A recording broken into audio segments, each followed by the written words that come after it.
In the Deep South, there were farms that didn't grow crops. They grew people. Women weren't just enslaved, they were bred. Behind quiet porches and white fences, a hidden industry was born, where the womb itself became a weapon of profit. Some called them sex farms. Others called them slave farms. But the truth? It was something even darker. This is exposing the cruelties on breeding farms. A story about the forgotten women whose bodies became business, and how a nation turned birth into one of its cruelest forms of control. After 1808, when the importation of enslaved Africans was banned, the South faced a new reality, one that exposed the very heart of its cruelty. Without ships bringing new captives across the Atlantic, plantation owners began to look inward.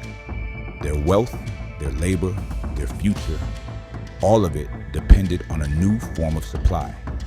And so, the idea was born. If new slaves could no longer be imported, they would be produced. Across Virginia, Maryland, and the deep parishes of Louisiana, a quiet but calculated transformation began. Women became the factories of an empire. They were recorded in ledgers not as individuals, but as breeding stock. It was a term borrowed from agriculture, now used for human beings. Age, fertility, strength, and even the number of children they had already born, all became measures of value. Letters, receipts, and journals from that time still whisper the truth. Planters wrote of fine breeding women. Auctioneers advertised childbearing age as a mark of profit. Children, barely old enough to walk, were listed as increase. Every life became a number, every number an investment. But this wasn't only an economic system, it was psychological warfare. Imagine being told that the most sacred act, bringing life into the world, had become a weapon used against you. Imagine knowing that every birth strengthened the very system that enslaved you. Would you still hope? Would you still pray? Would you dare to love a child you knew might be taken from your arms and sold like grain at harvest? The cruelty of the breeding farms wasn't only what happened behind closed doors. It was the silence surrounding them. Neighbors pretended not to know. Churches avoided the subject from their pulpits. Ministers called it God's plan. Politicians called it the natural order. Every layer of society learned how to look away. And yet, the enslaved did not stay silent. They sang, they mourned, they found ways to resist within the small cracks of a brutal world. A whispered prayer here, a hidden name there, fragments of defiance that would one day grow into survival. Historians like Wilma King, Marie Jenkins Schwartz, and Dana Ramey Berry uncovered these stories buried deep in plantation records. They found invoices listing women as breeding wenches, their children as increase units. They found insurance policies that covered not just the labor of enslaved people, but their unborn children. Even a child still in the womb was counted as future revenue. A life not yet lived, already priced and sold. It's hard to imagine, but in the eyes of the system, every heartbeat had a market value. There were no birth certificates, only ownership papers. No family trees, only inventories. The womb became the South's most renewable resource, and the cruelest one. In some regions, entire plantations thrived solely on what they called natural increase. The more children born, the greater the owner's wealth. One Virginia planter bragged that his estate had grown tenfold without a single purchase. He meant that his enslaved women had given birth to generations of labor, all without cost. Behind his pride was a truth too unbearable to speak aloud, that every coin in his pocket came from another woman's pain. But there were cracks in this facade of control. Letters from white women, the wives of plantation owners, reveal guilt, envy, and fear. They wrote about the girls in the cabins, women their husbands exploited while they looked the other way. They spoke of children who resembled the master more than the mother. And yet, they said nothing, because silence was easier than confronting the ugliness inside their own homes. How do you live surrounded by cruelty and still call yourself civilized?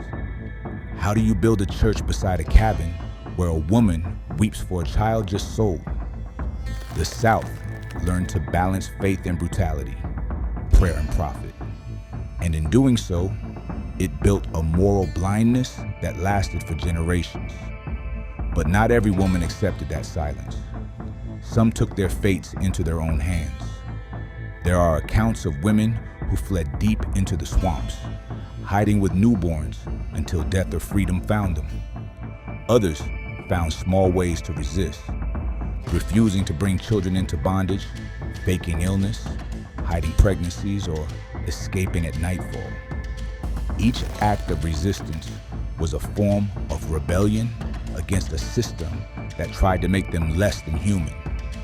The cruelty wasn't only in what the body endured, but in what it was denied. Choice, dignity, family. To be reduced to a vessel, to have motherhood turned into a transaction, that was the deepest wound of all. And yet, even in the darkest corners of these farms, humanity survived.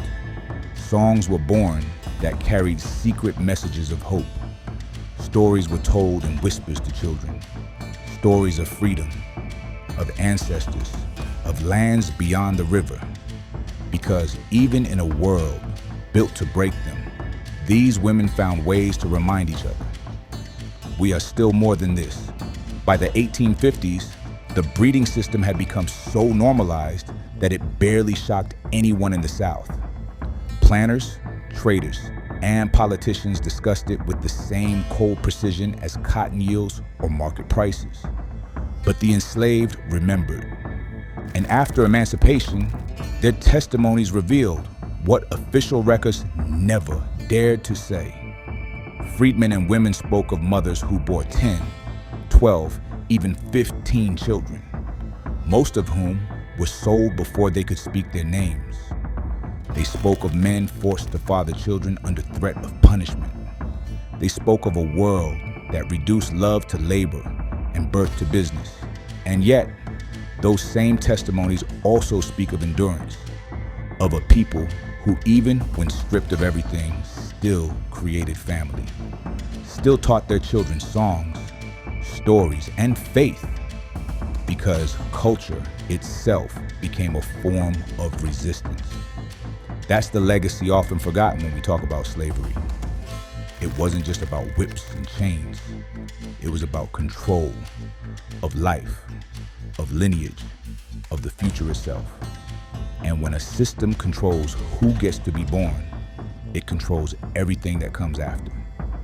Even today, the echoes of those breeding farms linger in generational trauma, in the fractured roots of families, in the unspoken weight of survival carried through centuries.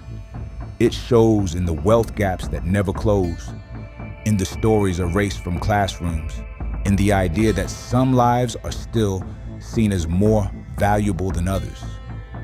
Maybe the most disturbing question isn't how this happened, but how easily it was accepted. How ordinary people, wrapped in faith and comfort, could watch such cruelty unfold and call it destiny. How language, words like property, increase, investment, could turn human beings into assets without a hint of shame. It makes you wonder, when cruelty hides behind law, when profit wears the mask of morality, would we recognize it today? Would we see the systems that still profit from pain, just dressed in cleaner clothes, written in modern code?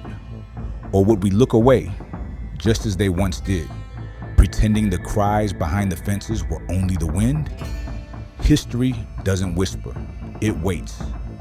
And when it's finally heard, it asks one question: what will you do with the truth? Because the breeding farms were not rumors. They were not exaggerations. They were part of an organized machine, one that turned birth into business and profit into policy. A system that proved cruelty doesn't need to shout. It only needs to be normalized. So when we say exposing the cruelties on breeding farms, it isn't just about the past. It's about the patterns that still repeat, the ways humanity can be rewritten as economy and life turned into ledger lines. It's about seeing how easily compassion can disappear when the numbers look right. And above all, it's about remembering the women, the forgotten mothers who carried a nation on their backs and in their wombs, and whose names history tried to erase. Because freedom isn't just the breaking of chains, it's the refusal to rebuild the world that made them.